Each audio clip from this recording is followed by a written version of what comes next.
Bonsoir, bonsoir à tous. Vous que nous regardez un peu partout dans le monde. Ce soir, le sujet de ce soir, c'est sur l'agrobusiness. Et nous avons établi cette chaîne pour partager les sujets d'investissement. Peut-être que vous avez cette idée d'investir, mais vous ne savez pas où vous lancer. L'agrobusiness est un secteur qui évolue très bien de nos jours et il nourrit son homme. Cet investissement nourrit son homme. Donc, je vais tout d'abord, avant de commencer, nous allons vous demander d'aimer la vidéo, partager et vous abonner à notre chaîne pour pour qu'on puisse vous partager les informations nécessaires sur cette chaîne pour débuter votre projet d'investissement. Ce soir, nous avons comme invité M. Norogo Sawadgo qui va nous partager son expérience dans l'agrobusiness. Monsieur Norogo, bonsoir et bienvenue. Oui, bonsoir, Jérémy. Bonsoir, chers camarades, bonsoir à tous. Monsieur Norogo, pouvez-vous nous donner une petite histoire sur comment vous avez débuté votre business d'agrobusiness? Alors, pour dire comment j'ai débuté, c'est depuis quand même un bon bout de temps que l'idée me trotte la tête. Et petit à petit, ça germé. Jusqu'au jour où on m'a demandé, la maman m'a appelé demander quel le voisin qui vendait le chèvre. Et elle m'a demandé si je pouvais payer ça et voir que ça a donné quelque chose. Okay. Donc, je me suis lancé, j'ai demandé c'est combien, j'ai envoyé l'argent. Ça payait 17 500. Okay.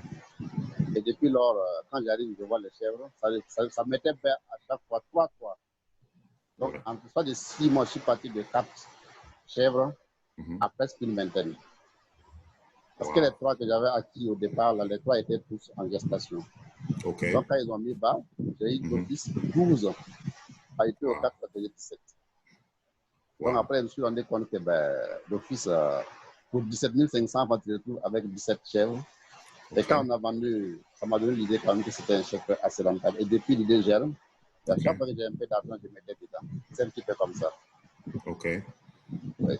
OK. Merci de partager votre histoire. C'est vraiment une histoire qui motive, une histoire motivatrice pour ceux qui nous regardent. Donc, votre motivation, qu'est-ce qui vous a vraiment motivé? Je sais que vous avez parlé de l'histoire des chèvres, mais bon, si vous pouvez un peu plus élaborer sur la motivation. Donc, comme je le disais, je suis fils de paysan, maman ménagère.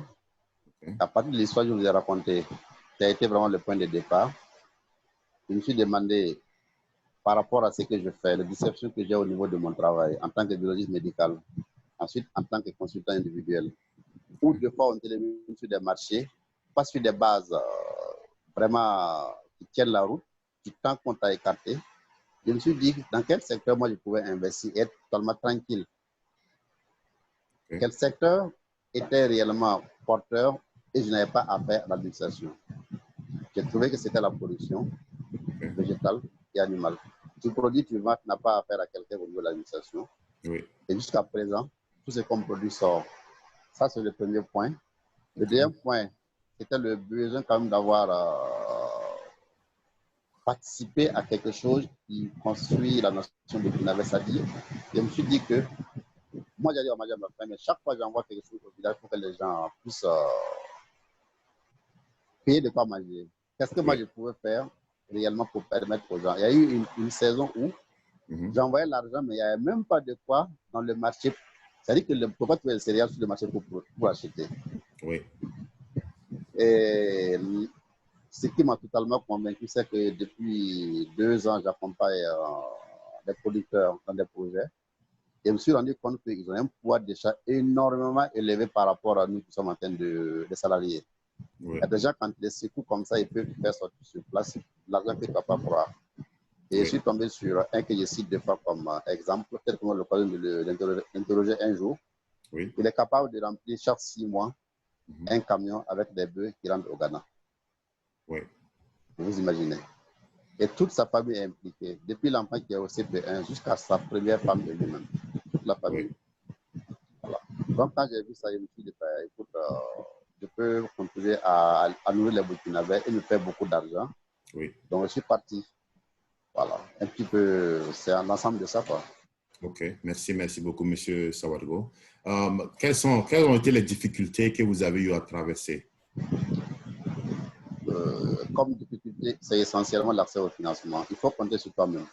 Il faut compter, comme je l'ai dit, j'ai commencé avec 7500 les chèvres et les chèvres ont été le point de départ. Okay. Après l'acquisition des chèvres, là, à chaque fois que j'avais un peu d'argent, j'injectais à l'intérieur. Donc le capital s'est fait petit à petit. Et actuellement, quand on a voulu formaliser, je me suis dit un capital de 2 millions, c'était le minimum qu'on pouvait avoir pour pouvoir réellement démarrer. Okay. Ensuite, c'est l'accès aux intrants de production. Okay. C'est vraiment difficile d'avoir accès, même à la terre pour pouvoir t'implanter. Même dans nos villages où tu es né, ce n'est pas évident que si tu pars, tu vas avoir réellement la terre comme tu veux. Donc ça, c'est le deuxième élément. Et ensuite, il y a la main-d'œuvre qualifiée, notamment au niveau des ouvriers. Oui. C'est difficile de trouver des gens qui sont assez pointus en termes de capacité de production. Il faut que toi, tu sois là pour pouvoir, dans les premiers temps, faire passer la chose. Oui. C'est un petit peu cette difficulté. Donc, il y a réellement un manque d'accompagnement de l'État en termes de financement. Okay. Et il y a un manque de main-d'œuvre. Et l'acquisition des sites de production également pose un problème. Ce sont les trois principales difficultés. OK. Merci de partager. Et je sais que tous ceux qui nous regardent, ils ont appris quelque chose déjà de ce que vous avez dit. Mais quel est le capital nécessaire pour débuter, pour quelqu'un qui veut débuter? Quel est le capital nécessaire pour quand même établir une petite ferme qui sera un peu rentable et leur permettre de se prendre en charge eux-mêmes? Alors, c'est un petit peu délicat de répondre, mais je pense que vous partez sur la base de ce que vous voulez faire. Okay. Si vous avez un petit lopin de terre, par exemple, moi, les chèvres dont je vous parle, j'étais acheté et étaient logés dans la cour où ma maman vivait avec le grand frère. Okay. C'est après qu'on a acquis un terrain d'environ, en zone non lotie, d'environ un demi-hectare. Okay. Et là-bas, maintenant, on a vu que comme ça donnait et les frères voulaient s'investir, on est parti vers le village. Donc, lorsque vous avez le site de production déjà à votre disposition, je pense que vous pouvez avoir un capital minimum de 250 000. Si vous n'avez pas de site de production, il faut aller actuellement, jusqu'à pour avoir un hectare, actuellement, ça tourne autour de 2 millions. Oui. Si vous voulez aux alentours de Ouagadougou. Mais si vous partez carrément en province, ça dépend de la situation. Mais je pense qu'avec un capital de 500 000, tu peux commencer. OK. Tu peux commencer. Tu trouves juste un petit point où tu vas pouvoir démarrer déjà. Et si tu démarres, comme j'ai dit, avec les chèvres là, quand tu vas arriver voir ce qui est en train de se réaliser, tu vas comprendre que l'IRMA, c'est très porteur là. Tu vas t'investir, ça va donner. Okay. Donc, il ne faut pas vouloir commencer avec vraiment beaucoup de millions, à mon avis. Juste vraiment la motivation. Okay. Et t'engager à fond. Toi-même, tu es le véritable capital, en fait, pour moi. Okay. Tu es le véritable capital. Si tu te mets à fond dans l'activité que tu produis, ça va donner. Okay. Voilà. Donc pour un capital minimum. Oui. Donc, pour ceux qui nous écoutent, un capital minimum de 500 000, vous pouvez débuter quelque chose de rentable. Voilà, avec un espace juste par rapport à ce que tu veux faire. Si je prends par exemple que tu veux faire de la production animale, un coin où tu pourras peut-être aménager une étable ou bien une bergerie ou bien un poulailler. En tout cas, un petit lopin où tu pourras le faire. Ça peut être là où tu habites d'abord au départ. Et au fur et à mesure que tu arrives à certaines difficultés et que tu as d'entrer d'argent, tu ajoute à ton capital. Parce qu'à force d'attendre d'avoir des millions pour commencer, on retarde le projet et ça n'arrange pas. Je trouve que c'est ça la difficulté. Oui. Donc, il faut commencer avec ce que tu as. Si investir réellement, et maintenant, au fur et à mesure, là, tu vas pouvoir construire un capital conséquent. Voilà. Merci de partager. Quelle est la rentabilité de l'agrobusiness en fonction de ce que vous investissez? J'ai envie de dire 100%. 100%, OK. 100%. Si vous prenez le cas des chèvres dont je vous parle, je vous dis que jusqu'à présent, les chèvres ne mettent pas à chaque portée, c'est 3 minimum. Oui. 3 voire 4. Et moi, je suis en train de faire une sélection pour avoir ceux qui font 4 pour pouvoir les reproduire en quantité et donner. Donc, si on quitte là-bas et on prend au niveau de la production, si je prends les poules qu'on fait, nous, on paye uniquement des poules de race locale.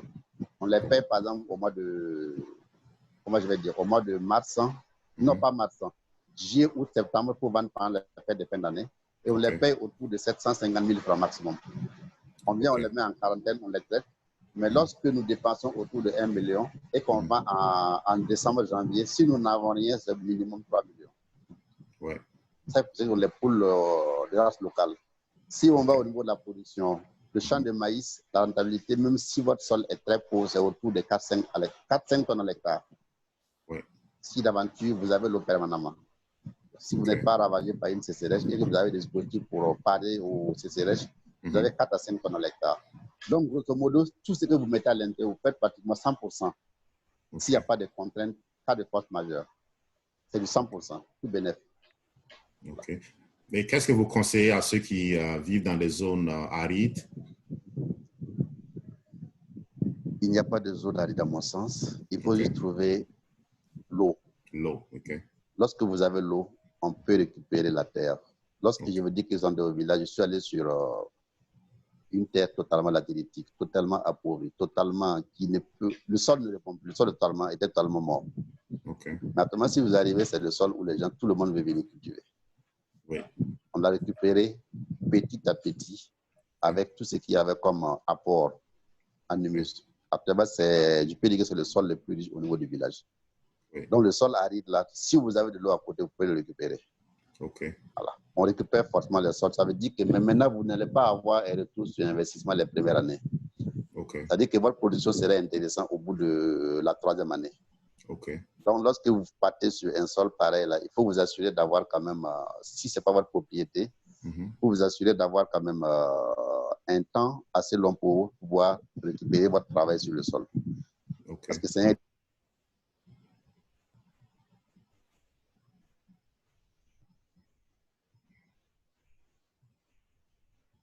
une difficulté pour moi quand on parle de sol aride, de terre aride. C'est vraiment l'accès à l'eau. Okay. Dès que vous avez l'eau, tout peut se faire. OK. Tout peut se faire. Merci, merci. Ouais, on a déjà parlé de la superficie. Vous avez dit, bon, quelle qu'en soit la superficie, vous pouvez commencer un peu, et puis, bon, élargir ça, en fonction ça, de c'est votre... mon avis. Il ne faut pas chercher à faire des grandes surfaces au départ. OK. Il ne faut pas chercher à faire des grandes surfaces au départ. Ça peut vous décourager parce que vous n'arrivez pas à cerner réellement à produire sur toute la superficie, alors qu'en termes d'apport pour produire là, les dépenses, les charges sont énormes. Okay. Mais lorsque les charges, vous arrivez à les amoindrir et que vous avez un retour d'investissement, vous cernez les difficultés à gauche, à droite et vous les corrigez, vous pouvez maintenant aller à grande échelle. C'est comme s'il faut avoir, de mon avis, une phase pilote sur 1 à 2 ans et puis vous regardez et puis après maintenant vous vous lancez sur la grande superficie.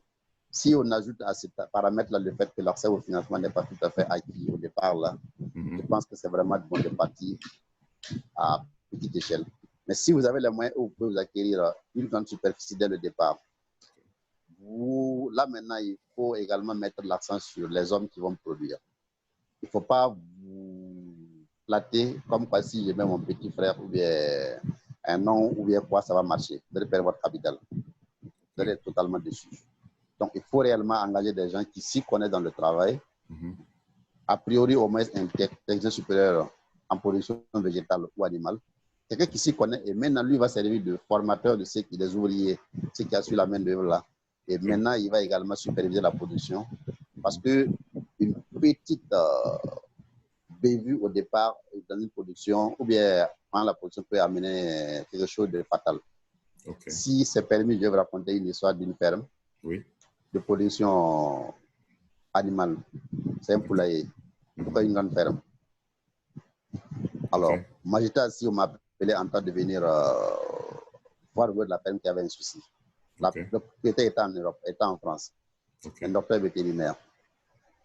Et quand je suis arrivé au niveau de la ferme, elle a demandé à ce que je filme et j'envoie les images. Elle va regarder, voir quel est le problème pour faire ce diagnostic. Et quand elle regardait, elle ne voyait rien. Elle regarde, elle ne voit rien. Elle regarde, ça ne répond à aucune des maladies aviaires qu'elle connaît. Donc, on a fouillé en temps. On s'est rendu compte que ce qui s'est passé, c'était simplement parce qu'ils ont fait une vaccination de matin. Donc, ils ont mis un produit liquide dans le système d'abreuvage, l'eau qui sert pour les poules de race. Et lorsqu'on a coupé, le temps nécessaire pour la vaccination était coupé, donc l'eau qui devait maintenant passer avec le produit ne coulait plus. Mais on n'a pas eu le fait d'ouvrir le robinet qui va faire passer l'eau simple pour que les poules puissent s'abreuver. Donc les poulets étaient en train de mourir à partir de 11 heures, simplement de soir. Et de 11 heures à 15 heures, il a perdu autour de 4000 sujets. Donc vous imaginez, c'est juste simplement parce qu'il n'y a pas eu de l'eau. Wow. Mais c'est une perte énorme. Voilà. Donc, ça dit qu'un petit truc peut envoyer une perte énorme. Tout récemment, il y a une qui a perdu autour de 10 000 sujets. Wow. Parce que simplement le vétérinaire qui venait suivre n'a pas respecté les mesures d'hygiène à côté. Donc, c'est pour dire quoi? Il faut nécessairement mettre les hommes qu'il faut. Il ne faut pas dire que je vais gérer. Entreprise familiale, c'est bien, mais encadré par quelqu'un qui se connaît. Oui. Voilà. Pour la superficie, là, c'est relatif, mais quand on passe à la grande échelle, mettez quelqu'un qui s'y connaît et les hommes qu'il faut, là où il faut. N'ayez pas peur de payer pour les salaires. Ça marche. Voilà. De les récolter. OK. Merci, merci. Alors, quel conseil avez-vous à donner à la jeunesse, ceux qui aimeraient s'engager dans l'agrobusiness? Quel est votre conseil aujourd'hui? Comme j'aime à le dire, la terre nourrit son homme. Oui. Et j'invite tout le monde à s'y investir. Parce que personne ne va nourrir l'Afrique, c'est nous. Oui. C'est nous qui va nourrir l'Afrique. Et c'est nous qui sommes un petit peu, qui avons les moyens de production. Donc, si nous aussi investissons, on va pouvoir avoir non seulement un impact sur la production végétale et animale, mais on va également avoir un rôle d'encadreur de nos frères et sœurs qui sont au milieu rural. Parce que lorsque tu arrives et toi tu produis, lorsque le paysan il voit et il dit ah ah, c'est comme ça, ouais. Je vous assure qu'il va faire mieux que vous. Oui. Donc vous pouvez avoir, il faut vous lancer, c'est tout bénéfice. Moi je ne regrette pas du tout. Okay. Au départ c'était difficile parce que sans salaire, tu as un salaire qui tombe chaque mois, tu penses que c'est ce que tu veux. Tu vis à l'aise, du soir tu dors comme tu veux. Mais lorsque vous investissez, au bout de 3 ans, vous récupérez ce que vous avez. Je suis sûr et certain. Donc, il faut s'y lancer à 100%. Mais même que 100%, c'est trop dire. Mais lorsque vous allez vous mettre dans l'activité, si vous n'êtes pas capable de vous investir à au moins 60%, ne venez pas. Okay. C'est tout le départ. Oui. Si vous n'êtes pas capable de vous investir à 60%, jour et nuit, quelle que soit l'heure, ne vous engagez pas. Okay. Parce que si vous comptez sur vos frères, sur vos sœurs ou sur ceux qui peuvent vous engager, j'ai bien peur que vous soyez dessus. Donc au départ, vous mettez-vous à 100%. Okay. Et mettez des principes de production. Je préfère envoyer mon petit frère. Il travaille avec moi, il va rentrer. Moi, je vais aller donner l'argent de la popote à sa femme qui est à la maison, que de laisser tout le business en l'air. Et lui, moi, on va se retrouver au chômage. Oui. Donc moi, je te renvoie toi ou de Jérémy, qui est mon frère qui produit avec moi. Oui. Je vais donner l'argent à ta femme qui est à la maison. Il va préparer, tu vas manger. Mais je te renvoie sans pitié. Oui. Pour dire que la rigueur, il ne faut pas t'amuser avec. Okay. Il faut mettre tout ce qu'il y a comme rigueur. Celui qui ne suit pas comme il se doit, s'il te plaît, va ailleurs. Quand tu vas vouloir travailler, reviens me voir. Oui. Et vous, maintenant, vous êtes là à 60%, au moins dès le départ. Okay. Et ne comptez pas tout de suite, comment je vais dire, vouloir vivre de ce que vous faites. Vivre de l'activité, en fait. Oui. Mettez-vous dans l'activité, mais ayez toujours une source de revenus parallèle. OK. Voilà. Par exemple, moi, qu'est-ce que j'ai fait quand je me suis dit, quand je peux plus faire la consultation, faire la vacation. OK. Donc, je donne des cours dans les établissements pour pouvoir avoir des papiers. Parce qu'il faut ça aussi. Parce que si tu veux, dès le départ, pouvoir manger dans ce que tu es en train de faire au niveau de... Ça peut également faire emboîter. Donc, il faut avoir plusieurs sources de revenus. Idéalement, ne pas les couper dès le départ. Faire un parallèle entre les deux pendant que tu es en train de faire la pollution, de te dessailler la ferme là. Tu continues de travailler pour avoir encore un peu d'argent et carrer aux imprévus. Donc, si je me résume, vous-même à 60%, Oui. Et avoir des principes de production n'est pas de jouer avec ces principes. Tout le monde va marcher au pas. Et ensuite, maintenant, avoir des sources de revenus pour ne pas compter dès le démarrage de l'activité sur ça pour pouvoir vivre. Donc, si vous arrivez à réunir les trois conditions, je pense qu'il faut réussir. Et surtout, ne vous découragez pas. Pensez que ça a des difficultés. Posez avec tous ceux qui sont autour de vous, les dévanciers, et vous allez avancer. Ok, merci, M. Sawadgo. Je me rappelle, on a causé et vous avez dit que vous êtes prêt à assister ceux qui aimeraient s'investir et qu'ils ont besoin d'assistance. Vous pourriez les suivre et les aider à démarrer leur business s'il le faut. Donc,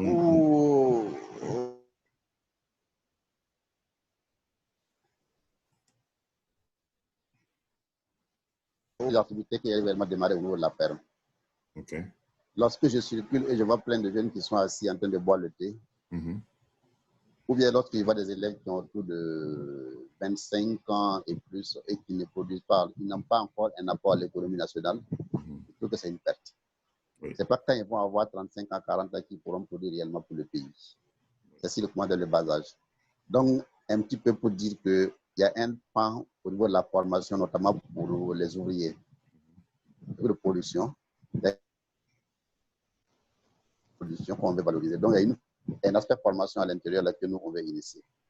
Pour dire que tous ceux qui sont intéressés par le business et qui vont venir vers nous, pour autant que nos capacités peuvent les accueillir, nous ne allons jamais les refuser. Voilà. Maintenant, pour être honnête, il y a un nombre de stagiaires que tu peux prendre, parce que si tu les prends également en masse, tu ne pourras pas les former comme tu veux. Mon objectif est que celui qui travaille, moi, demain après, quand il va sortir, qu'il puisse dire que j'ai été formé par un tel. Il a été très heureux avec moi. Donc, ça fait qu'on ne peut pas tout prendre. Peut-être qu'avec le temps, on pourra prendre beaucoup de stagiaires. Mais a priori, s'il y a la possibilité, nous ne récaptons personne. Nous sommes prêts à encadrer. Et je le fais déjà à l'université en pagaille. Je ne refuse jamais un étudiant qui veut vers un point d'encadrement. Seulement, je ne les dis pas comme je dis sur les principes. Si tu es venu en tant qu'apprenant, tu vas suivre au pas tout ce que tu peux faire. Et si tu suis, tu vas réussir. Si tu refuses, on va te taper en fait. Donc, je suis entièrement disponible pour tout échange, pour tout ce qui a comme, en tout cas, apport de formation pour tous ceux qui sont intéressés. Entièrement disponible. On vous dit merci pour cela. Nous allons passer votre contact pour ceux qui aimeraient un suivi et qui aimeraient se lancer dans l'agro-business. Vous pouvez contacter M. Sawadgo sur son téléphone, le 226 70 38 75 96. Et il y a aussi son email qui s'affiche sur l'écran. Vous pouvez aussi l'envoyer un email. Et merci à tous d'avoir participé. Et merci à M. Sawadgo. Je vous en prie, ça a été un plaisir. Merci beaucoup. Ça a été un plaisir. Merci à vous. Et que Dieu bénisse l'activité. Et que Dieu bénisse tous ceux qui sont en train de se travailler pour que ce continent puisse occuper la place qui est sienne dans le Conseil des Nations. Amen. Merci à vous. Merci à vous. Bonne soirée. Merci, merci. Merci, bonne soirée aussi.